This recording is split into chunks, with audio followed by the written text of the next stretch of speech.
Minha gente, se não bastasse a gente enfrentar o coronavírus, ainda é preciso a gente se preocupar com os efeitos deixados por ele.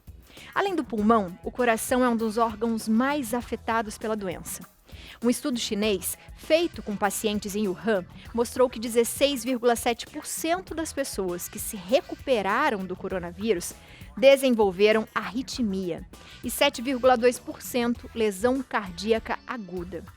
A miocardite, que é uma inflamação do músculo cárdio, é um dos problemas que muitos médicos começaram a notar em pacientes que se recuperaram do coronavírus, mesmo aqueles que tiveram quadros leves e até assintomáticos. Complicado, né? Para a gente explicar a importância de se fazer um check-up no coração após Covid, eu converso via Skype com o cardiologista PhD pela USP, Dr. Dante Senra, que trabalha nos hospitais Sírio-Libanês e Albert Einstein. Doutor, seja muito bem-vindo ao nosso Santa Receita. Muito obrigado, um prazer estar aqui com vocês. Eu agradeço a gentileza do convite nesse assunto tão importante, onde está todo mundo tão sofrido e impactado nesse momento, né? Ainda que a gente, como você chamou a atenção, não basta a gente se recuperar, quer dizer, precisa se recuperar e ainda se preocupar com eventuais sequelas, né? No coração, no pulmão, mas isso, felizmente, hoje a gente já conhece bem, pelo menos isso. A gente já conhece bem como fazer diagnóstico, como tratar, né? O que não acontecia no começo da pandemia, não é verdade? Com certeza, doutor. Acho que a gente foi aprendendo muito, né, com esse tempo todo. Mas o que a ciência, né, já fala sobre essa relação do pós-Covid com o coração? O que a gente já sabe sobre isso, doutor?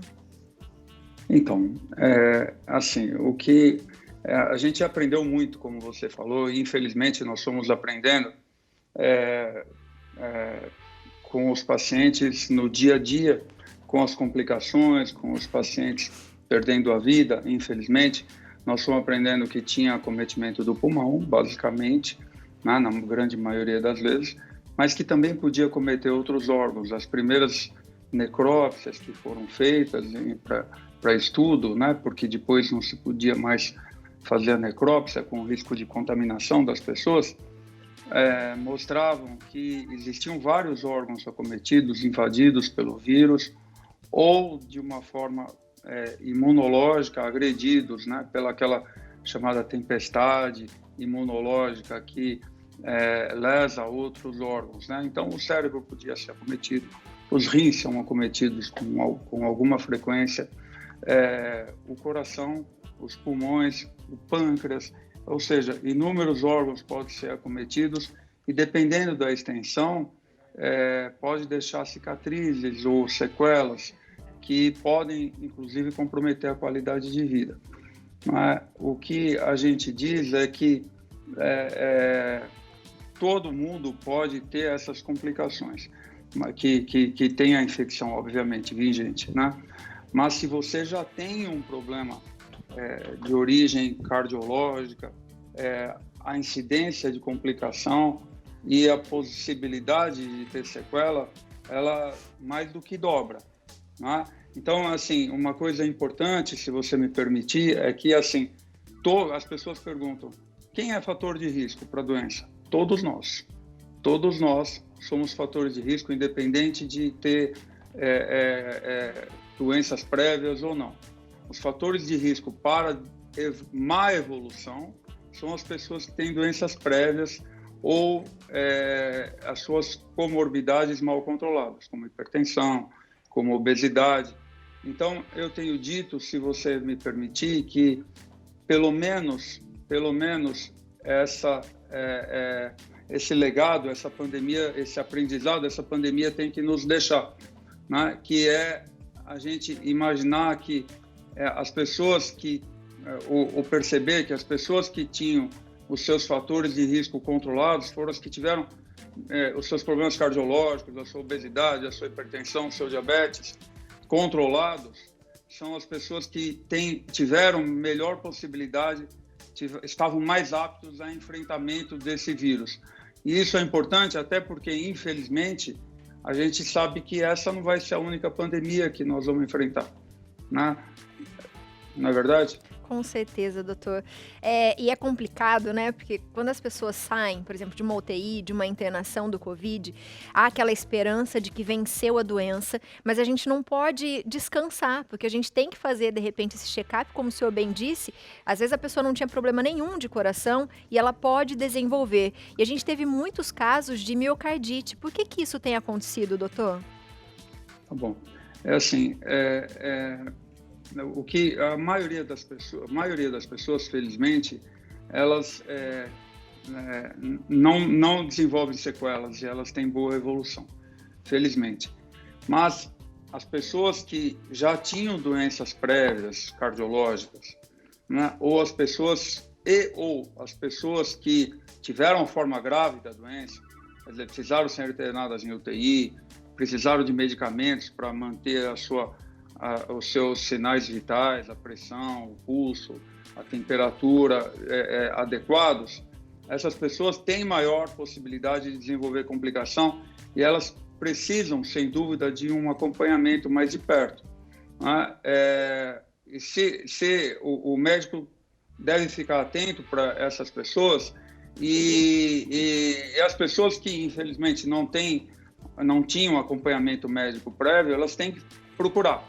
Até porque os sintomas podem ser muito mascarados por um cansaço crônico, uma astenia, né, que é muito comum e nas formas mais leves do vírus. É muito comum que as pessoas evoluam com cansaço, com uma astenia, com uma fraqueza muscular, mesmo as pessoas que tiveram forma leve. E isso muitas vezes pode ser confundido com sinais de insuficiência cardíaca. A miocardite é uma inflamação que ocorre, para responder mais objetivamente a sua pergunta, ela ocorre em quase 20% dos casos. E se você teve a forma grave ou tinha doença cardiovascular prévia, quase 50% dos casos. E a verdade é que ela pode ter uma gama enorme de variações de manifestação, né? Desde a pessoa não sentir nada, apesar de estar com o músculo do coração inflamado, né?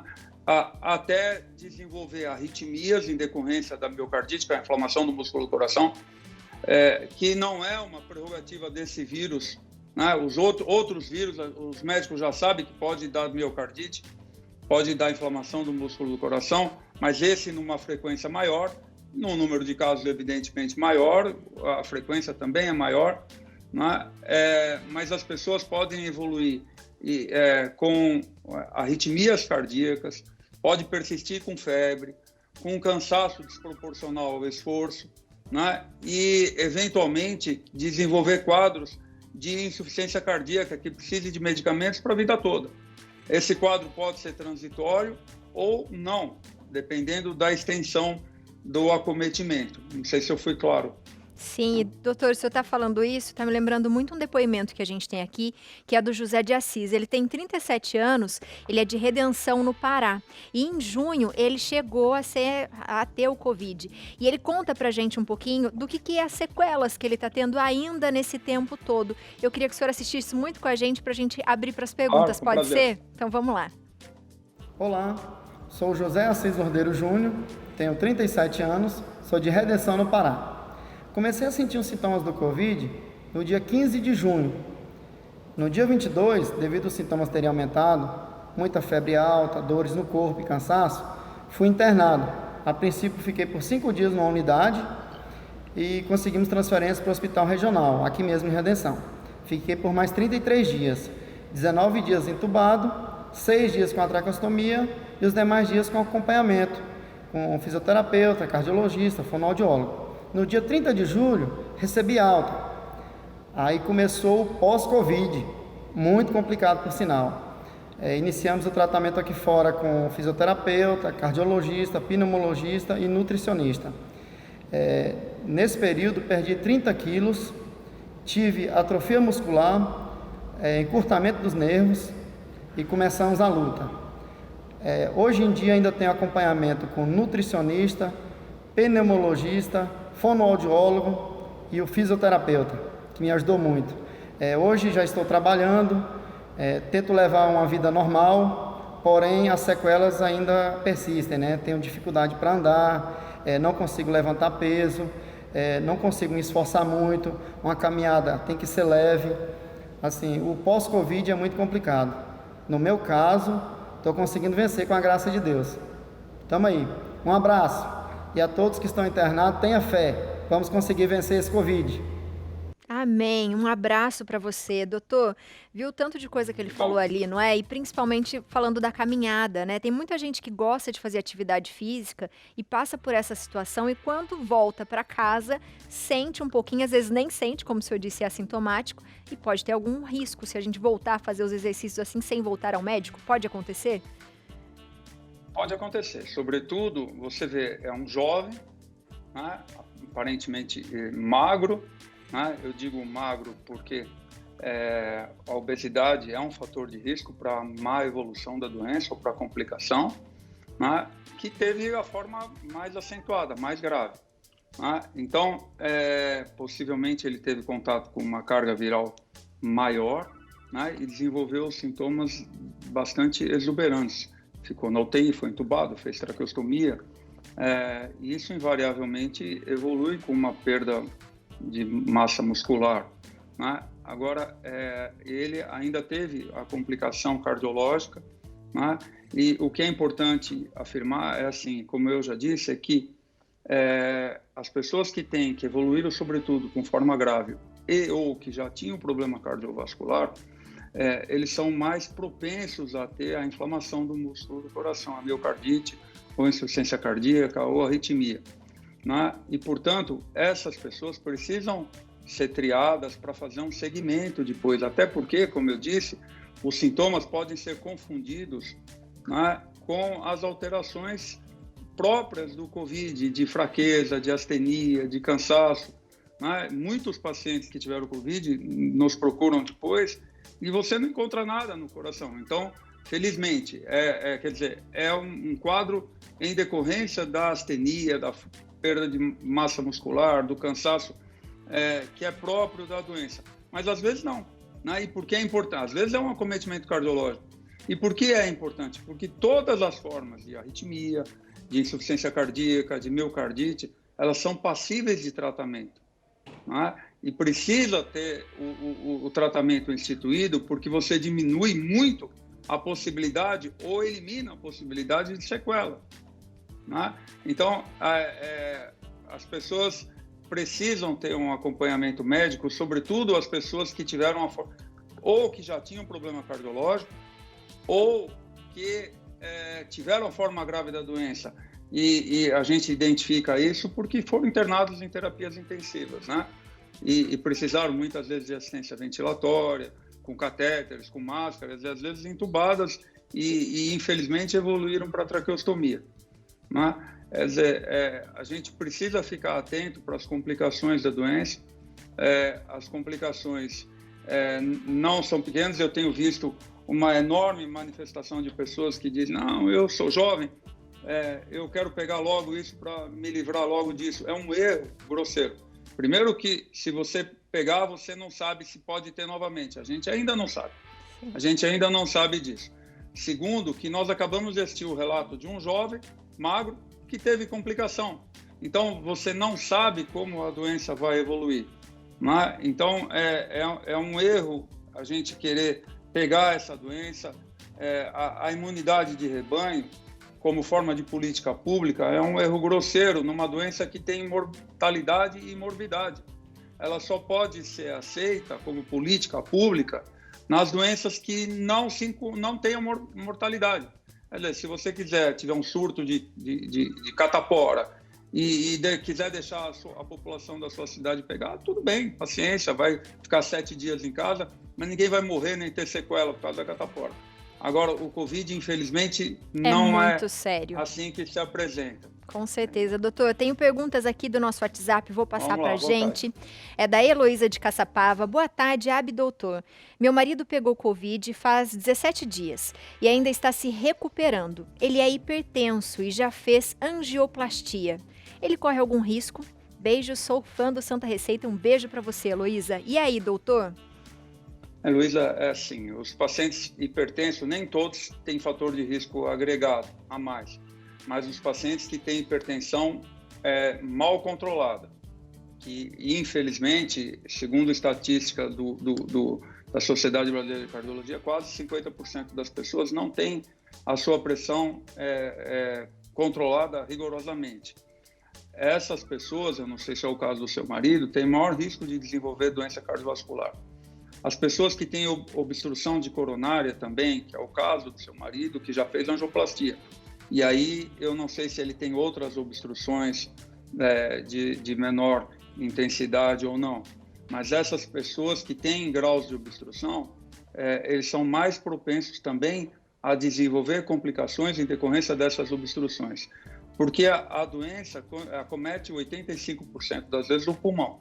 E isso cursa com uma queda de oxigênio em algumas pessoas.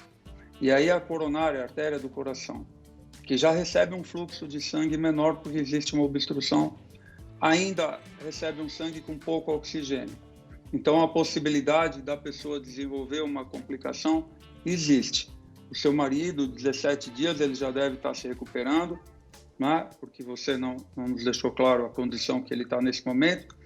Mas quando ele sair, ele precisa, seguramente ele tem um cardiologista, ou tem um médico que o acompanha, porque ele é hipertenso, já fez angioplastia, ele deve procurá-lo para que faça alguns exames para saber se está tudo bem.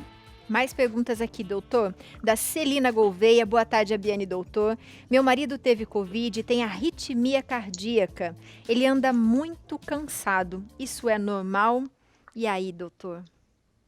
Não é normal, mas é comum. A gente utiliza o normal e o comum como sinônimos, mas não são, né? Infelizmente, é comum. Agora, precisa saber, ele precisa fazer, parece que, pelo que eu entendi, ele já tinha arritmia antes, né? Pelo que eu entendi. Uhum. Ele tem uma possibilidade de desenvolver uma inflamação do músculo do coração e agravar essas arritmias, né? Mas o cansaço também pode fazer parte do quadro, por isso que é importante o exame complementar. Ele precisa procurar o médico, fazer um ecocardiograma, ver como que está a função do músculo do coração, fazer um eletrocardiograma, ver se as arritmias são as mesmas que ele já tinha previamente, né? O cansaço pode ser em decorrência de uma perda de força muscular, que é muito comum numa infecção agressiva como é o Covid, mas também pode ser em decorrência de uma miocardite, pode ser em decorrência de uma arritmia que possa ter se agravado, né? Precisa fazer acompanhamento, precisa procurar um médico para saber se está tudo bem ou se teve algum sintoma mais acentuado. Mais uma pergunta, doutor, da Radmila, de Goiânia. Boa tarde, Abiane. Tive Covid no início da pandemia e há alguns dias estou sentindo o coração acelerar sem fazer esforços. Gostaria de saber se tem relação com a Covid. Então, pode ser, né? Obviamente que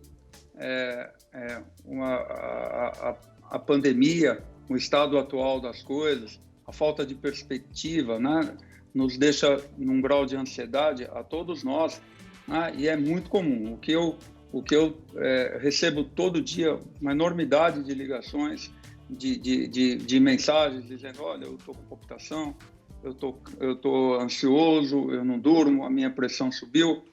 Pode ser em decorrência do momento que nós vivemos, que não está simples, não está fácil para nenhum de nós, infelizmente, né? Nós fomos dormir num mundo e acordamos em outro, de repente, nós não fomos preparados para isso, nós não recebemos um convite para entrar nessa pandemia, nós recebemos uma intimação, né? Então, pode ser em decorrência do sintoma emocional. É pouco provável, porque se você teve a Covid no início da pandemia, lá se vão 10 meses, então é improvável que você esteja evoluindo com uma miocardite nesse tempo, mas pode ser que você tenha tido uma arritmia e ela se perpetuou nesse momento, né? Então, precisa ver a origem dessa sua palpitação, se é um quadro emocional, se é decorrente de uma arritmia que deve ser benigna por conta de que já passa 10 meses e você está convivendo bem com ela. Mas se você está falando isso, ela está te incomodando, então é preferível que você procure o médico para que ele faça alguns exames, saber se tem ou não uma arritmia nova aí. no momento. Doutor, muito obrigada por ser tão didático com a gente, né, e conseguir Imagina, explicar para a prazer. gente dessa forma. Seja muito bem-vindo à nossa casa, viu? A gente gostaria muito que o senhor viesse Uma aqui honra. outras vezes. Com muito prazer, eu estou sempre à disposição quando vocês me convidarem. Muito Eu obrigada. acho que é um momento tão delicado que a gente nunca necessitou tanto da palavra, né? A palavra é meio redentor desse momento, né? A gente precisa conversar, a gente precisa saber o que está acontecendo, a falta de perspectiva para a vacina, né? A falta de perspectiva, a gente liga a televisão e a gente só vê número de mortos aumentando, as pessoas, e isso gera uma ansiedade, uma angústia sem perspectiva aparentemente para acabar. Mas vai passar e nós vamos sair disso, se Deus quiser, seres humanos melhores, né? Pessoas mais solidárias, pessoas mais empáticas, com outro olhar para a nossa sociedade, se Deus quiser. Amém. Nós vamos passar por isso e vamos sair melhores disso. Amém, doutor, com certeza, amém. Seja sempre muito bem-vindo. E você de casa, Muito começa obrigado. a seguir o doutor aí, @dantesenra, todo junto. E pronto, daí faz várias perguntas para ele, dá uma olhada no que o doutor publica lá. E parabéns, doutor, pelo trabalho feito e por compartilhar o conhecimento com a gente, viu? Um grande abraço. Muito obrigado. Obrigado pela gentileza do convite, estou sempre às ordens.